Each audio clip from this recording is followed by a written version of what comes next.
A paz do Senhor Jesus Cristo. Vamos para a parte 2 do tema God is not mad with us. Deus não está irado conosco. Isaías 26:10. Ainda que se mostre a favor do ímpio, ao ímpio, né? E o ímpio não é só o que está fora da igreja, é aquele que está na igreja, mas não está se arrependendo e respeitando a santidade de Deus, se limpando com o sangue de Jesus, com temor e tremor, né? Olha só, ainda que se mostre a favor do ímpio, nem por isso aprende a justiça. Até na terra da retidão, ele pratica a iniquidade e não atenta para a majestade do Senhor. Assim foi com o povo no deserto. Por mais abençoado que eles eram, nem por isso eles corresponderam. Nem por isso eles se converteram. Eles achavam, já que Deus está nos abençoando, isso quer dizer que Ele está nos aprovando. Nem sempre, meus irmãos. Nem sempre Deus ele é paciente, Ele manda chuva na lavoura do ímpio, na lavoura do justo, e Deus é bom. Só que isso não quer dizer que a pessoa esteja pronta para a salvação. Uma coisa é ser abençoado, outra coisa é estar com as vestes limpas, prontas para a salvação eterna. Não podemos pensar que porque Deus tem abençoado, Ele está provando nossa conduta, né? Lá em Romanos 11:9, fala de Israel. Fala assim, olha, que a vossa mesa se torne laço e armadilha. E que eles pensem, né? Como diz a Bíblia viva, já que Deus está nos abençoando, isso é prova de que nós estamos certos. Deus está assinando embaixo. Então Israel rejeitava a mensagem de Paulo para receber a Cristo e se arrepender, se converter, né? E estavam ali... como nação nós somos abençoados, a prova disso é que nós estamos prosperando, a prova é que Deus está se agradando, que nós estamos guardando a lei e a nossa religião está certa, é que está dando tudo certo. Por um tempo o filho pródigo quando saiu de casa parece que a coisa melhorou, né? Por um tempo Sansão desobedecia e parece que ele só tinha prazer e como diz, Deus não faz mal nem bem, né? Então eles chamam amargo doce, o doce amargo, faz o que querem da sua vida e dizem, mas eu sou evangélico. Não, mas eu também sou evangélico, eu congrego numa igreja evangélica. E aí não larga os ídolos, não se converte, vive uma vida morna, né? A Bíblia diz que os mornos Deus vai vomitar. Então vive sem nenhum temor, como seu vizinho ímpio, não estão realmente buscando, renunciando, né? É um evangelho sem cruz, sem renúncia, né? Sem temor, sem boas obras, né? Um evangelho sem obras dignas de arrependimento. Então, o evangelho light, diet, genérico, ele atrai muitas pessoas. A Bíblia diz que não seguirás a multidão, lá em Deuteronômio, né, fala sobre isso. Nunca foi a maioria, meus amados, em toda a Bíblia, que realmente compreendeu e foi terra boa. Não, meus queridos, a grande maioria, elas querem o evangelho da porta larga, o evangelho que não lhes custe nada. Ou seja, eu quero tudo de Deus, mas não quero me entregar a Deus. Eu quero usufruir dos benefícios, mas eu não quero me entregar, me converter, né? Então aí quando se toca na questão da renúncia, muitas pessoas por não conhecerem a Deus, não terem limpado seu coração, pensam que a renúncia é perda, né? Então nós amamos mais as trevas do que a luz, como aquele jovem rico que, olhando para Jesus, pensou na sua riqueza e falou, quer saber uma coisa? Virou as costas para Jesus e falou, não, eu vou continuar com a minha vidinha de sempre. Então as pessoas, elas acabam cansando de se humilhar, como aquele povo no deserto cansou do maná. Você sabe que 9 entre 10 acabam cansando essa questão de santificação, arrependimento. Elas vão se cansando, sabe? São poucas que, como Josué e Caleb, passam por todo o processo. A grande maioria vai se enjoando daquilo, sabe? Fastiando e dizendo, eu acho que não preciso de tudo isso não. Aquele meu vizinho é também evangélico e ele não faz nada disso e Deus está abençoando ele. Olha, isso é uma tentação. A Bíblia diz que quando um profeta vier em nome de outro Deus, né? E ele falar, um sinal vai acontecer, Deus está te provando. Se você quer realmente sua bênção, você vai. Olha, em tal igreja está acontecendo isso e aquilo.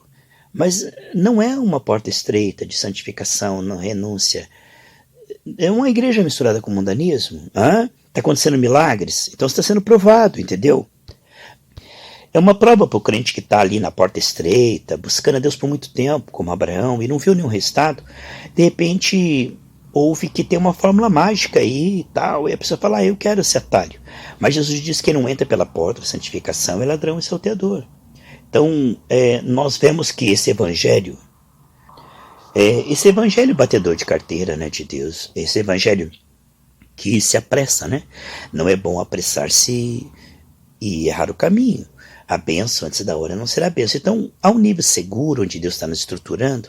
A Bíblia diz, buscai, pois, em primeiro lugar, o reino de Deus e a sua justiça, né? As coisas serão acrescentadas. Muitas pessoas pensam que o verdadeiro e o falso evangelho é tudo a mesma coisa. Tudo fala de Deus, tudo é evangelho. Ele coloca tudo mesmo numa sacola. Mas existe um evangelho genuíno e um falso. Não é? Paulo sofreu por isso. Então, nós precisamos compreender que é tão parecido um tênis do Paraguai, o Nike, é tão parecido com o Nike, mas tão parecido que você compra. Porque se for bem diferente, não compra. A falsificação tem que ser muito, muito, muito, muito, muito, muito. A Bíblia diz que haverão tantos falsos profetas nos últimos dias que, se possível, enganaria até os próprios escolhidos. O que ele está dizendo que é algo muito parecido. Só quem tem o temor do Senhor é que vai discernir, né? As ovelhas conhecem a voz do bom pastor, de maneira alguma seguirão estranhos, né? O fato é que a pessoa que ela levanta um ídolo no seu coração, Deus entregará aos falsos profetas. Como aconteceu com Adão e Eva, e lá em 2 Tessalonicenses diz que aqueles que não têm prazer na verdade, Deus entregará o espírito do erro. Por exemplo, Deus não temará com o homem, né? Se nós o rejeitarmos, seremos rejeitados. 2 Crônicas 15:2. Tanto o amor ao afastar-se, que Deus diz, então tá, vou respeitar a tua escolha. Isso é um perigo muito grande, Deus nos entregar a nossa própria carne, de tanto que a gente escolhe a carne. Davi disse no Salmo 51, Senhor, não tire de mim o Espírito Santo, não me entregue aos desejos da minha carne, né? Porque o que acontece é quando o homem vai teimando com Deus, lá em Jó, né, diz 40, versículo 1 e 2, que teimar com Deus não é sabedoria. Deus diz, buscai o reino de Deus, sua justiça. Essas coisas serão acrescentadas. Ai, Senhor, é minha bênção. Aqui tem bênção. Aí tem bênção. Quer dizer, a pessoa, ela tende a não amar a verdade. Então, lá em 2 Tessalonicenses, capítulo 2, olha, já que não amaram, não se apegaram com amor, não valorizaram, não viram essa palavra como privilégio. Então tudo aquilo que você despreza, você perde, entende? O que acontece é que por não amarem a verdade, não valorizarem ela como um tesouro no meio do deserto, como um oásis no deserto, achar por comum, palavra de Deus, palavra de Deus. Quando eu me torno um terreno pedregoso, espinhoso, por quê? Quando eu não valorizo a verdade, eu a perco. E aí, logo em seguida, né, casa vazia, claro que vira 7, 8, né? O inimigo não vê como. Se a pessoa foi limpa e não se enche, meu amado. A Bíblia diz, se nós não orarmos, a carne é fraca, né? Nós vamos cair, né? Então, o que acontece? Logo que a pessoa rejeita a verdade, o espírito do erro está ali. A pessoa vai embarcar. Irmãos, todos os profetas falsos que estavam no tempo de Jesus, eles acreditavam, só não acreditaram em Jesus, entendeu? Então a tendência é de colocar Daniel por último, consultar Daniel por último. Não virão a Daniel buscar incentivo para o pecado, porque Daniel não tem. Então, não vou ouvir Daniel, porque eu sei muito bem que ele vai pregar contra o pecado. Então, já vem com antipatia, né? O espiritual ele é discernido como antipático pelo carnal. Porque o carnal ele quer apoio para o pecado, ele não quer conselho para sair do pecado, né? Então esse tipo de mensagem que ataca o pecado vai desagradando a carne do camarada, vai desagradando a carne do camarada. E se ele não chega a ser espiritual, ele se desagrada junto com a sua carne. Ou seja, ele se ofende junto com a sua carne e a carne acaba aconselhando ele que essa palavra é salgada, né? Jesus chama de bem-aventurado aquele que não se escandaliza do evangelho genuíno. O que nós vemos, queridos e amados irmãos, que ali, 2 Tessalonicenses capítulo 2, do 10 ao 12, fala que Deus mesmo entregará para que sejam enganados aos comerciantes da fé aqueles que não quiseram. Ouviram, tiveram tempo, sabe? Olha a ampulheta ali, olha, a areia está caindo, você está ouvindo a verdade, está resistindo. A Bíblia diz em Provérbios, cessa, filho meu, de ouvir a verdade, resistir a ela, entendeu? Porque você será lançado fora. O que acontece é, o Senhor olhou e disse, há 3 anos e meio, está ocupando espaço aqui, não produz fruto. Então Deus mesmo é que limpa. Então nós precisamos tomar cuidado para que a gente permaneça. Porque se nós permanecermos, nós vamos dar fruto. E para permanecer, nós temos que estar de olho na raiz e no fruto. Porque se não tivermos compromisso com a santificação, Deus não chamou ninguém para ser membro de igreja, mas para ser discípulo. E se nós não nos entregarmos ao Senhor, a nossa carne nos tirará fora da presença do Senhor. Isso é muito sério, queridos e amados irmãos.